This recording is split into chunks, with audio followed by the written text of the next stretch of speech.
அதுக்கு முதல்ல வந்து கடாயில் வந்து 2 ஸ்பூன் நெய் 2 ஸ்பூன் எண்ணெய் விட்டுட்டு பட்டை கிராம்பு லவங்கம் இலையம் போட்டு கருவேப்பிலை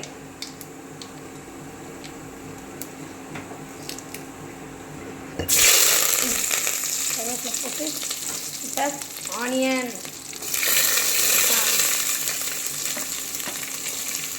அதை வந்து இது பண்ணிக்கலாம் ஸ்டவ் ரொட்டி பரட்டி போட்டுக்கலாம்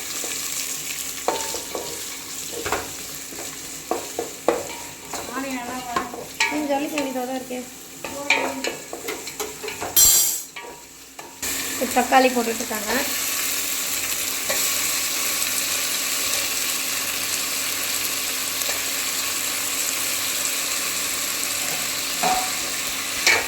சால்ட்டு கொஞ்சம் ஆட் பண்ணியிருக்காங்க நல்லா வெங்காயமும் தக்காளி எல்லாமே ஃப்ரை ஆகும்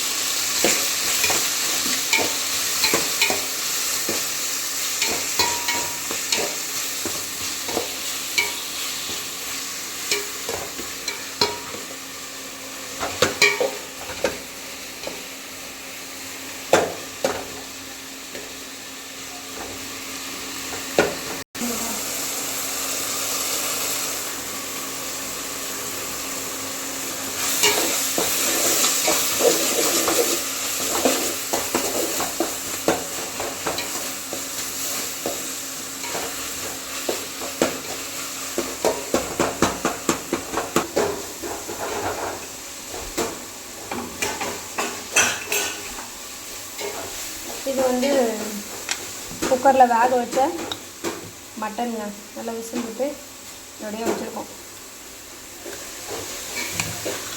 நல்லா சூப்பராக வந்திருக்கு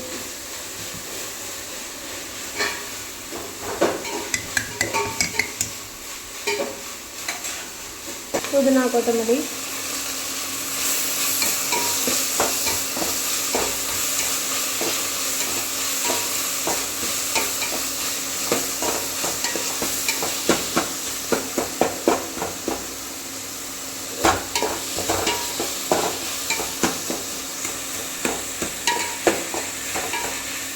இதுக்கு அரைச்சி வச்ச மசாலா வேணும் அது என்னென்ன போட்டிங்கன்னு சொல்லுங்கள் கட்டன் தேங்காய் பட்டை கிராம்பு தேங்காய் பட்டை கிராம்பு சோம்பு ஏலக்காய் எல்லாம் போட்டு நல்லா அரைச்சி விழுது இப்போ அதையும் நம்ம வந்து அந்த மட்டன் குழம்புக்கு ஆட் பண்ணிக்கலாம்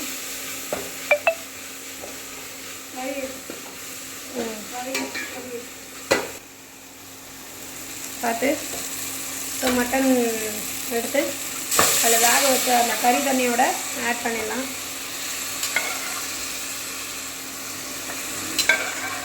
எப்பயுமே வந்து அந்த மட்டன் குழம்புக்கு வந்து அந்த விசில் விட்ட அந்த கறி தண்ணி தான் செம்ம வாசனையாகவும் இருக்கும் டேஸ்ட்டாகவும் இருக்கும் அதான் நிறைய யூஸ் பண்ணுவோம் சும்மா ஒரு 2 பரட்டு பார்த்தினா போதும் நல்லா கொஞ்சமாக மட்டன் மசாலா ஒரு அரை டீஸ்பூன் அளவுக்கு மட்டன் மசாலா போட்டுக்கலாம் வீடு மிளகாத்தூள் மிளகாய்த்தூள் பச்சை மிளகாய் அந்த விழுதில் எத்தனை போட்டிருக்கீங்க 2 தான் போட்டோம் சரி ஒரு 3 டேபிள் ஸ்பூன் மிளகாய்த்தூள் வீட்டு மிளகாய்த்தூள்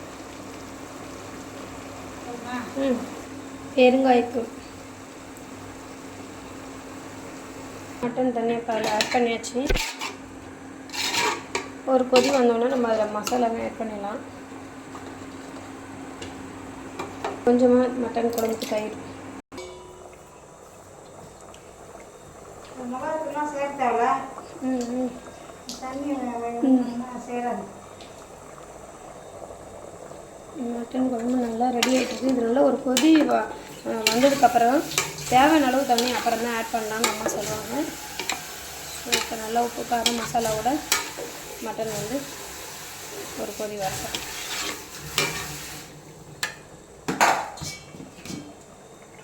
கொதிக்கிட்டோம் கொதி வந்துச்சுக்க இந்த இதெல்லாம் அலசி ஊற்றுறமேல அப்போ தண்ணி கலந்துக்கலாம் இப்போ வந்து அரைச்சி வச்ச மசாலாவை நம்ம மட்டன் குழம்புல சேர்த்தாச்சு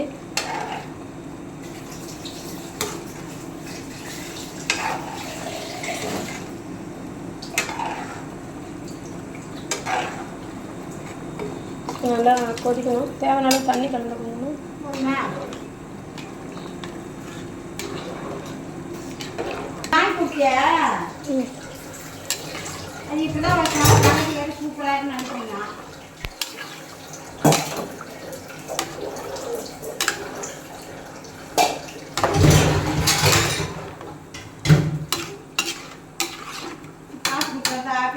நல்லா கொதிக்கணும். இப்போ இது ஒரு பிளேட் போடணும். இது நல்லா மூடி மட்டன் குழம்பு கொதிக்க விடலாம்.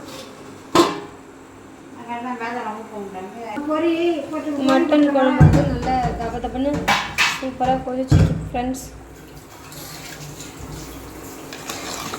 வேறு லெவலில் மட்டன் குழம்பு கொதிக்குது. வாசனை நல்லா கம்முன்னு வருது.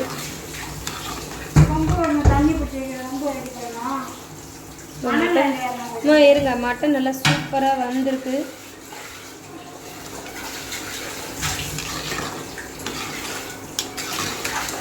ஸோ எங்கள் வீட்டில் வந்து மட்டன் குழம்பு ரெடி ஆயிடுச்சு. இன்றைக்கி என்ன மட்டன், சிக்கன், முட்டை இதெல்லாம் அப்படியே வீட்டில் அப்படின்னு சொல்கிறீங்களா? அதாவது என்னென்னா எங்கள் மாமனாருக்கு இன்றைக்கி 30 படைக்கிறோம். ஸோ அதனால தான் வந்து இன்றைக்கி வந்து எங்கள் வீட்டில் மட்டன், சிக்கன், முட்டை எல்லாமே ரைஸ்லாம் வச்சு இன்றைக்கி ஈவினிங்கில் படைக்கணும் இல்லையா? ஸோ அதுக்கானதை தான் இன்றைக்கி ரெடி ஆகிட்டுருக்கு. அதனால தான் எல்லாமே ஒரே நேரத்தில் பண்ணுற ஃப்ரெண்ட்ஸ், வேறு ஒன்றும் இல்லை. ஸோ இப்போ இது நல்லா கொதிச்சு வந்தோன்னே, ஆல்ரெடி நல்லாவே கொதிச்சிருச்சு. ஸோ அதுக்கு தான் எங்கள் வீட்டுக்கு சாப்பிட வாங்க அப்படின்னு சொன்னேன். வேறு ஒன்றும் இல்லை. ஏன்னா நம்ம வீட்டில் யாராவது ஒருத்தவங்க இறந்துட்டாங்க அப்படின்னாக்கா 30வது நாள் வந்து அவங்க வருவாங்கன்னு ஒரு ஐதீகம்.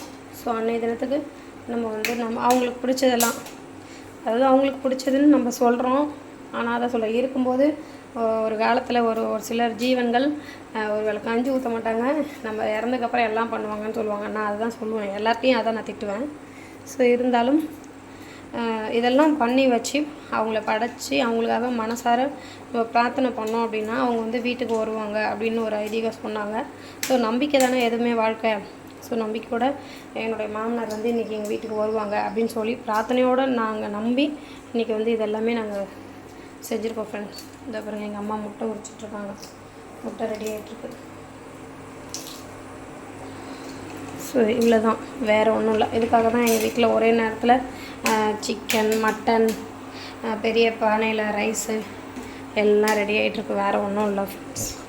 ஸோ இது வந்து அந்த ஆட்டு கூட வாங்கும்போது மட்டன் கூட ஒரு சவு ரொட்டி கிடச்சிச்சு. ஸோ அதை மட்டும் தனியாக ஃப்ரை பண்ண போகிறோம். ஸோ மறக்காம சேனலுக்கு சப்போர்ட் பண்ணுங்கள், சப்ஸ்கிரைப் பண்ணுங்கள். டாட்டா, பாய்.